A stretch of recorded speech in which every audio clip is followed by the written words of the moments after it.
everybody, and thank you so much for tuning in today. I am Carla, and I'm from the Genially US team, and today I'll be hosting the Coffee with Genially. We're so excited about this new year. We have lots of awesome talks lined up and awesome speakers as well.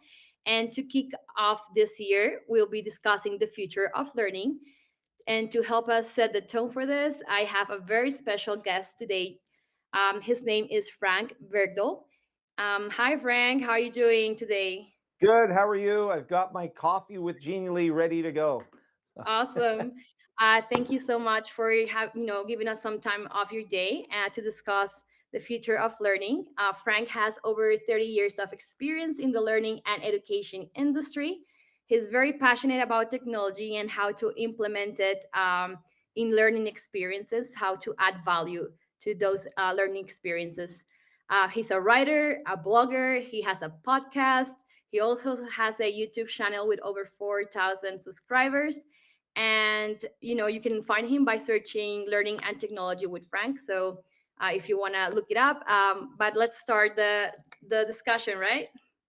absolutely. I do have to make a quick correction. It's almost 40,000 subscribers. Oh, almost. Okay, well, Yeah, it's so gonna just be almost maybe by 40,000. the Yeah, time this goes live you're already 40,000, so who knows. that's right. um, Well, let's start with the discussion now. Since let's start with your journey. I want to know if there was any a specific moment where you decided you wanted to start learning and technology with Frank. Was there any defining moment where you said, like, I want to become a YouTuber? Well, yeah. So I always consider myself an accidental YouTuber. I never really set out with intention to become a YouTuber. But of course, a few years ago, we all were brought inside where we had to teach remotely. And I saw a lot of people that would struggle with the technology. And I thought, there's really no need for that. The technology itself is not that hard to use. It's just learning how to use it. So I thought I'm going to start a YouTube channel just to help people with some specific technologies that they can use to teach more effectively, to learn more effectively. And it just grew from there. So that was the genesis of it. But I've always been interested in how technology can help us learn and teach more effectively. So, that's what my master's is in learning and technology. And the only thing I've discovered is I should have done it a long time ago. I should have started the Yeah. YouTube channel way before, but it's fun. It was a good experience. And I know in your YouTube channel you also like explore new trends, new technologies. I saw you made a video about DevLearn and how you were exploring some of the tools of the new companies out there. From your perspective, what are the biggest trends in the learning and technology industry today? So Are there? Yeah, go ahead. yeah, no, that's a great question. Like, what are the trends? What's happening? And that's an interesting question because I think I'm very interested in the technology as a tool to achieve an objective. And I think what's happening in terms of the space is that it's not necessarily the technology that's driving the change, it's the change that's allowing us to adopt technology in a more meaningful way. So things like being able to do remote teaching, being able to do gamification, being able to flip a classroom, being able to synthesize a lot of information through AI, being able to use virtual worlds and extended worlds. So, all of these technologies are out there, but ultimately, the big change that I think we're seeing in education is self efficacy on the part of the learner. So, we're in a world where we can set the learner up to drive a lot of the learning. And then we, as instructors, as educators, we can facilitate that pathway and we can effectively make the learner the hero of their own personalized learning journey. And instead of that standardized, everybody's going to follow a specific path through a learning journey, what we can do is we can allow for individual variation, and technology enables that. So if I take a tool like Genially, I can create something, an artifact in the tool, and then I can allow, or multiple artifacts, And then I can allow a student to use what they need when they need it. And I think that's a really powerful trend that I'm seeing in education. And then, of course, with that comes all of the other things like engagement. How do I engage a student? And we know that students are born into a world of technology. And so they need to engage in ways that motivate and excite them. So gamification comes to mind, or interaction comes to mind, or synthesized content with critical thinking and a pathway and an adventure and a journey, and all of those things come to mind. I think that's the real key to what we're seeing in terms of a trend in education, or at least what I hope will be a trend in education, No, because I'd definitely. like to see that. I agree. I agree. And as you mentioned, it's more like it's more autonomous. And with technology, it's also you can personalize those experiences to target, the how the person might, have different ways of learning. Yeah. Um, but with all this technology, I feel like sometimes it can be hard to maintain that human connection. So, with a rapid change of technology, and how do you think we can maintain that human connection and emotional engagement that is so crucial in that relationship between teacher and student? Yeah, so I think ultimately that's the most important aspect of education. I think and depending on the age of the learner, and we could call it mentorship, we could call it apprenticeship, but ultimately I call it respect for individuals with individuals. And what I mean by that is when we understand our students, when we make a human connection, when we build a community around education. And what I mean by community is where it becomes an incubator, where the classroom becomes a place where people feel respected and they feel like they belong, then that becomes the way that we can move them forward in their learning journey. And I don't know. I mean, again, I got the gray hair, but I've experienced a lot of changes in education over the years, and I've seen the way that education has been, sort of framed. And the challenge has always been that if somebody is falling off, or if somebody wants to get ahead, they get lost in a standardized classroom. So when we use technology to help people catch up, and when we use technology to let people move ahead and fly ahead, then what we can do is we can capture those experiences, and we can time shift those experiences, and we get all sorts of ways to unlock a learning experience to build a community that meets the learner where they are. And I think that's really exciting. So to develop those connections and how technology can help, it's in the same way that a telephone can help people communicate with each other. It's not the telephone that's facilitating communication, it's the communication that's enabled by the telephone. And that's going maybe a little bit far back in time because we're used to smartphones. But if we're thoughtful in how we create those educational experiences, they with technology, then the technology can really become a powerful enabler. I'll Yeah. go back. I mean, and interrupt me if I go too long. No, But so so there was a many years. So I was a very early adopter of the internet. So I come from the era, like, I remember when the internet came out. So there used to be a magazine called the Whole Earth Review, and they had the Whole Earth catalog, and they had something called the Whole Earth Electronic Link, which was one of the first public access points on the internet down in San Francisco, called the Well. And I was part of the Well, and we would have conversations, and they were just basic text-based conversations. But at that time, I could connect up with minds all across the world and talk about things of substance. And for me, that sparked the idea that the internet would be a really great place for us to learn. Now we know that the internet has its pluses and minuses and its distractions and its, commercialization, but ultimately the internet facilitates communication between people. And when we build something on top of that network, we get really interesting, cool results. And there was a book that came out in the 90s. I have it somewhere here. I should have grabbed it, but it's called Would the Buddha Wear a Walkman? And that gives you an idea of how old the book was because it's a Walkman. But for those kids out there, a Walkman was a thing you listened to music on. And the whole idea of this book, or the premise of the book, is can we use technology as a mechanism for self actualization? And that stuck with me throughout the years because every time I see a new technology, every time I see a new tool, I ask myself, how can I use that in a way that builds community or builds confidence or builds connection? And that might sound a little, broad in scope, but a tool's just a tool.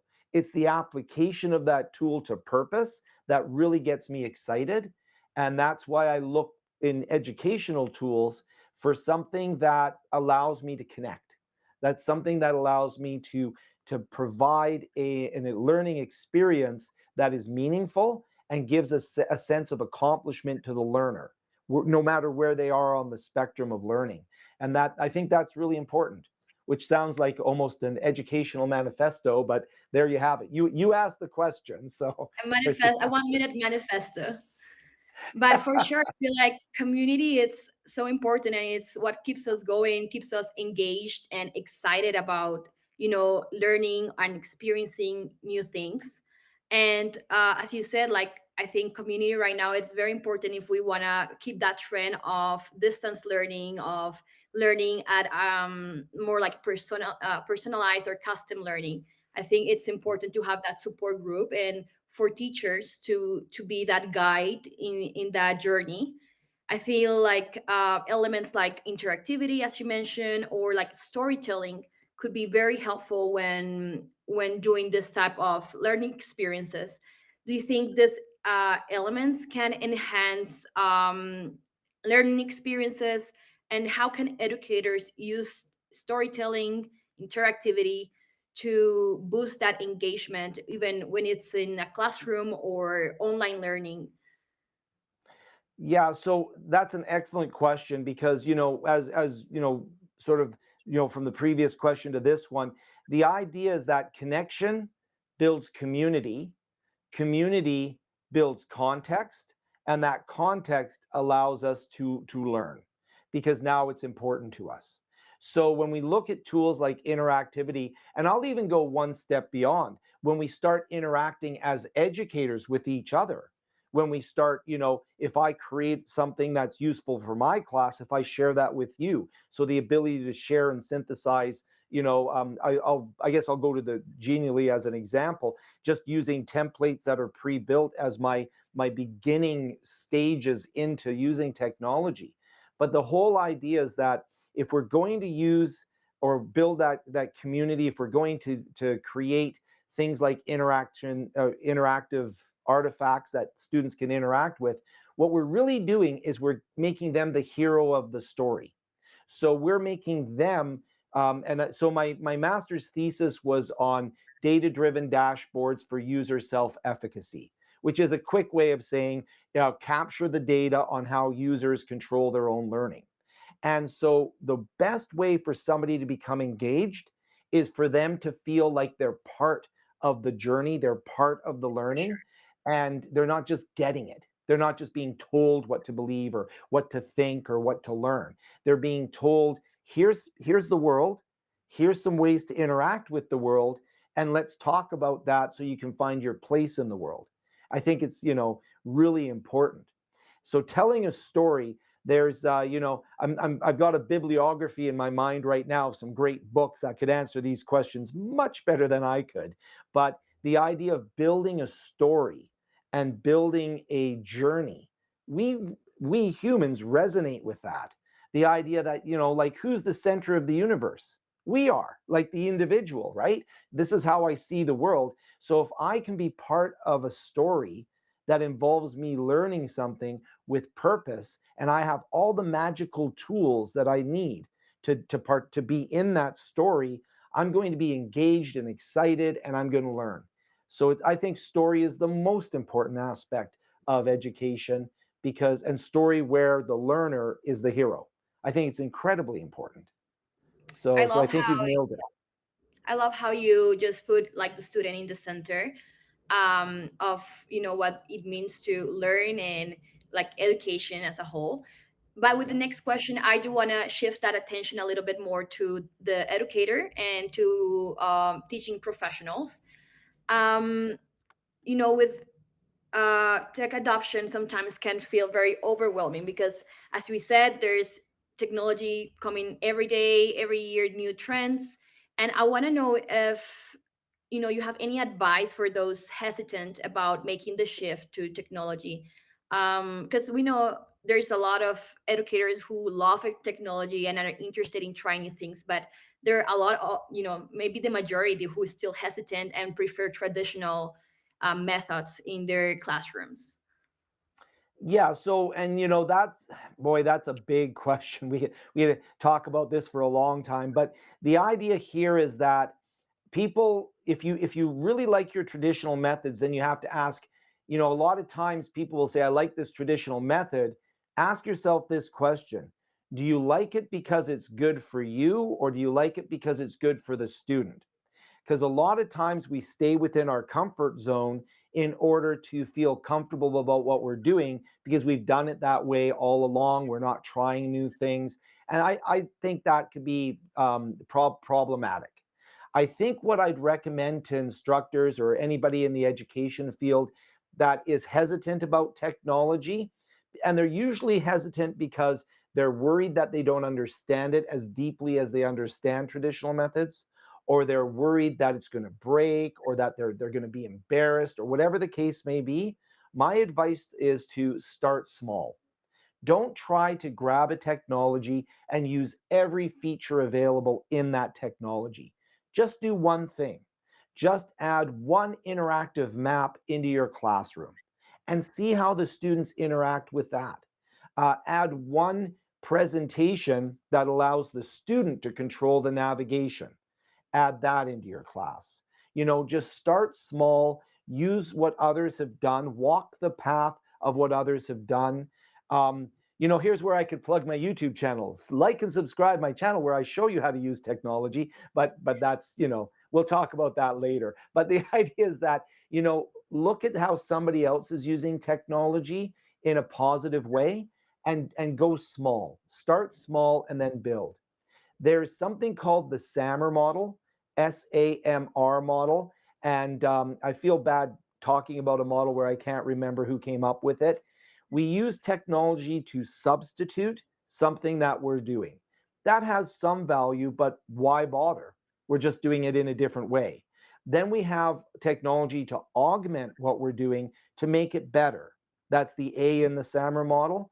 And then we have where we modify what we're doing to do it in a better way. And then we have replace, where technology replaces what we're doing. My suggestion is don't try to replace what you're doing with technology. Try to create some substitution to create excitement, augment it to make it a little bit better, modify it so that you're doing more with technology, and then finally, maybe technology replaces the way you teach. And that's sort of how I tend to adopt any technology into education. Does that make sense? Yeah, yeah, it completely makes sense.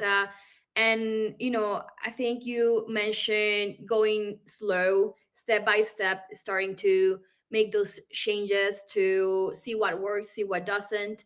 But is there any other maybe advice, how you can start introducing technology into classroom and avoid mistakes that maybe there's mistakes that you have already made that you will say like, oh, please avoid this because this happened to me. Yeah. Is there any mistakes that educators make that Well, you have some advice for that?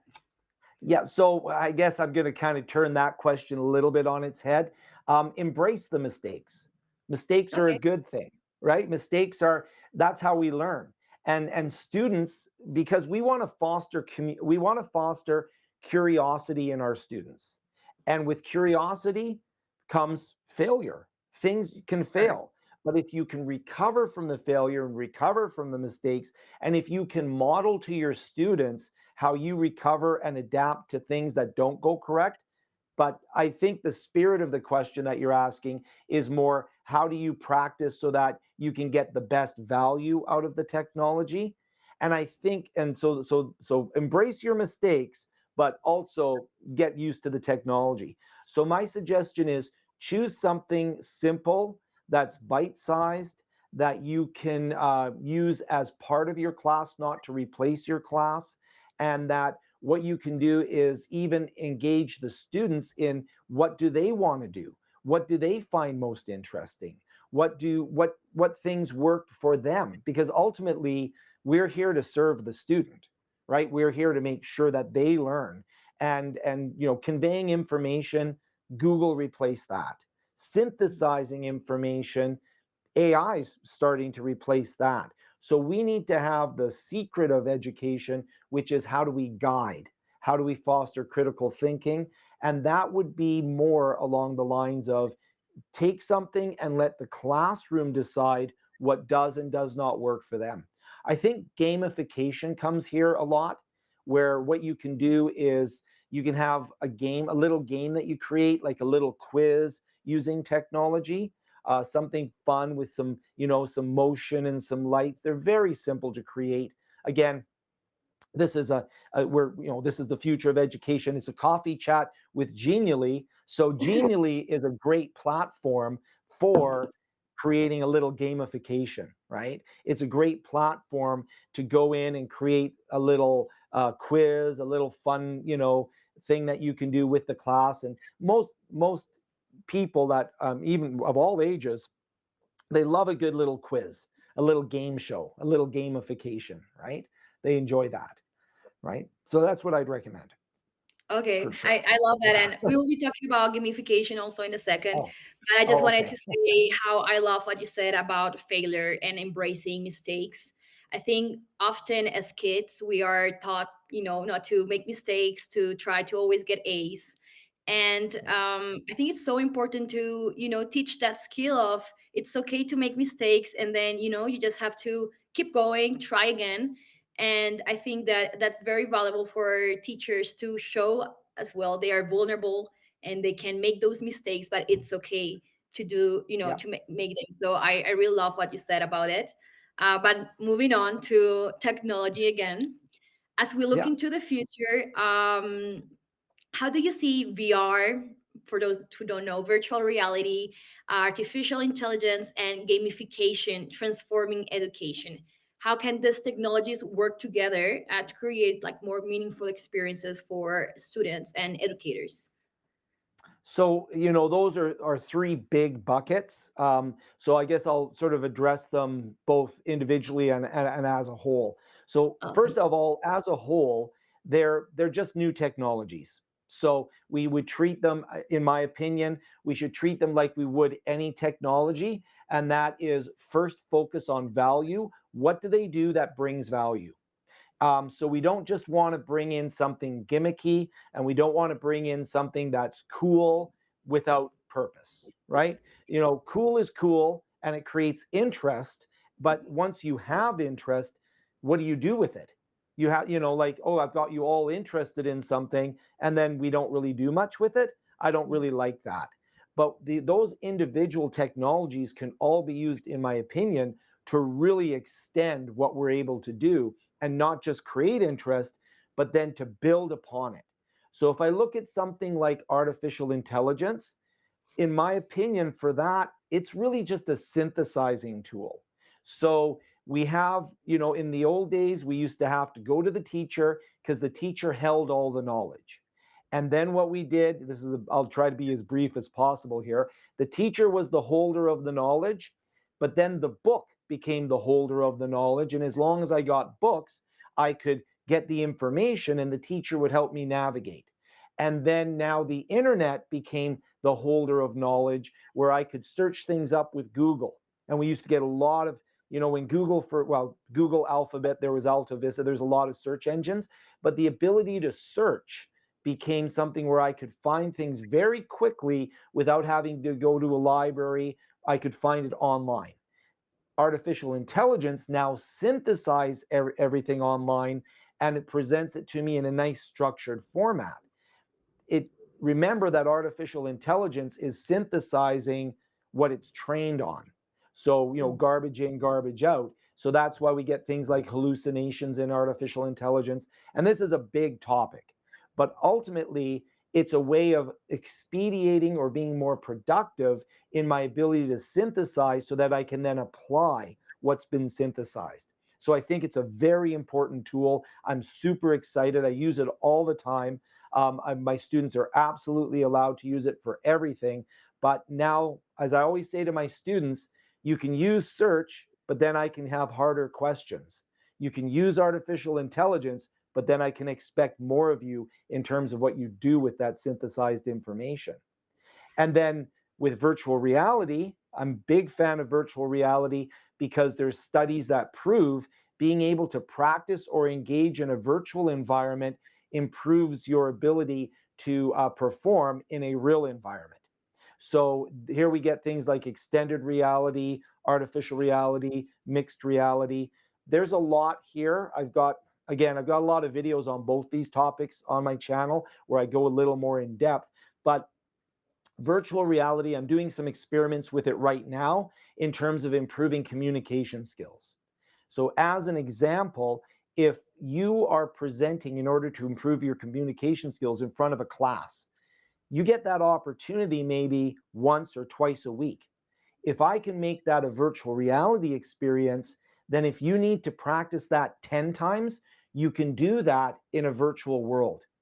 Yeah. If I need you to be able to go to the bottom of the ocean, I tried this. I filled out some forms at my school and said, can I go on a field trip to the bottom of the ocean? And surprisingly, the administrator said, no, we can't afford a submarine. We can't, and we're not allowed Yes. to take the students to the bottom of the ocean. And I'm like, this is ridiculous. There's so much down at the bottom of the ocean. So, but in virtual reality, off we go to the bottom of the ocean. The friction there, unfortunately, with virtual reality is the cost of the headsets, which has come way down. It's come way, way down. But we have to remember, from an equality standpoint, that's not necessarily going to be in every school. But if we can find ways to have a headset and share it amongst multiple students, that's a whole other topic. And then finally, you asked a big question, so you get a big answer. Go ahead. So Enough time. Oh, good. Okay. So gamification, that is, I'm gamification is something I'm a big proponent of because that's the way that modern people think. They think in smaller increments. Some people say that's detrimental, that our attention span has dropped, but that doesn't mean that we can't take advantage of how people actually want to have a sense of accomplishment in a shorter time frame. So rather than go for an entire semester and then you get a grade, by using gamification and badges and trophies and a pathway where you can collect, that's very similar to pretty much every video game. And this is kind of a touchy subject, but making learning addictive in the same way that a video game can be addictive or TikTok or any of the social media platforms can be Like addictive. Duolingo, for example. Do we want to make what's that? Sorry? Like Duolingo. Duolingo. Yeah, Duolingo. So there's a fantastic TED talk by the founder of Duolingo where he talks about gamification and how they use that with Duolingo. And I myself, I use things like Readwise where I'm trying to find streaks. I make sure, it drives me crazy if I don't review my quotes every day, or Yeah. what's the other one that I use? I was going to say Brilliant, but it's not. It's, but there's different platforms that will allow us to gamify our learning. And the idea is to create an addiction to learning, which Yeah. is a virtuous circle, right? Um, so I think that all three of those technologies as a whole need to be examined not from a technological lens, but from a functional utilitarian lens of how they can be applied to education to a positive outcome for the learner as a hero of their own journey. Wrapping up several of your questions, Yeah. right? Yeah, for sure. Yeah. And these technologies are just tools to help us in our journey, right? They are not there to replace other things all the time. What you said, for example, VR help us make things or experience things that are not possible in real life right now, like going to the bottom of the sea. And I think Yeah. that it's a very valuable, tool, and thing to embrace, right? Well, just since we're just coming to the almost the end, I want to Yeah. ask you, if you could design the ultimate classroom of the future, and how would it look like? What tools, what strategies would be essential? So the ultimate classroom for me is, I'm going to go back. I think I might be going back almost 3,000 years, maybe 4,000 years. It would be a gymnasium. It'd be a Hmm. gymnasium of exploration where we push ourselves to the limits, where we work with each other, where we have fun.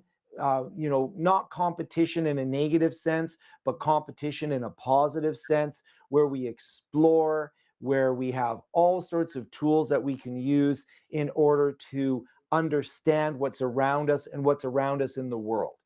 So it would have, obviously there'd be being who I am, learning in technology with Frank, being a technology person, it would have technology in there, but it would have technology that moves things forward in terms of, in the same way that if I was in a physical gymnasium, I might have weights in that gymnasium.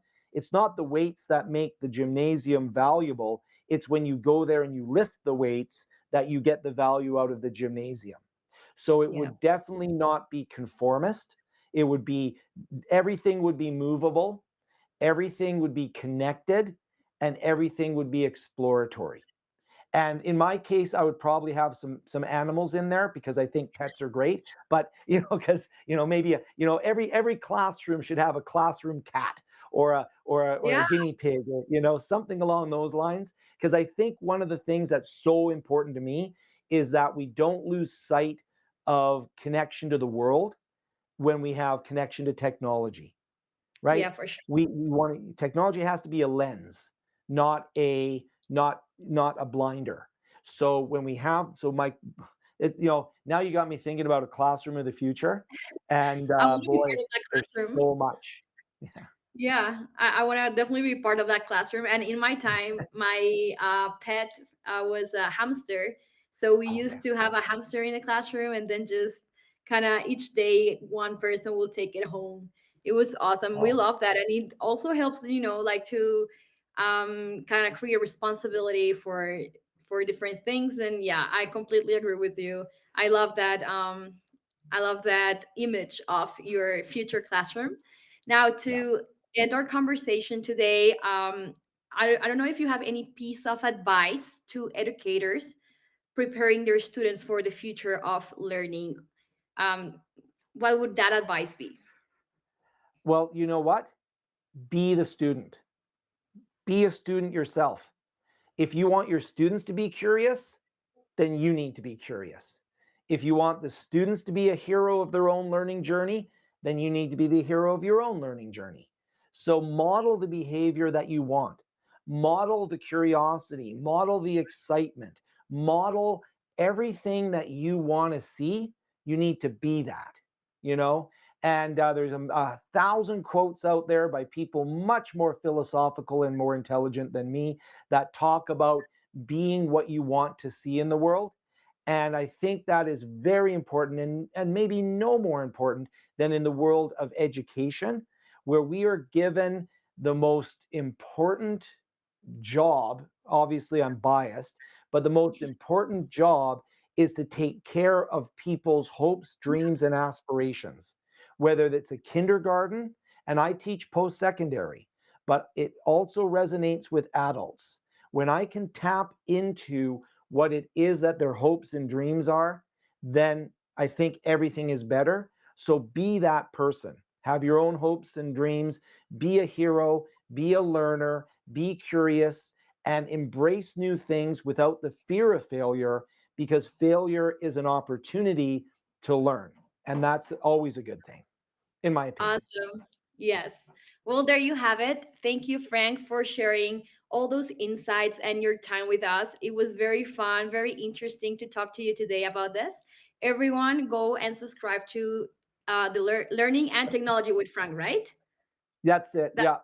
Learning and Like, Technology with subscribe. Frank. But you know Like and what? subscribe. Hopefully, if there's value.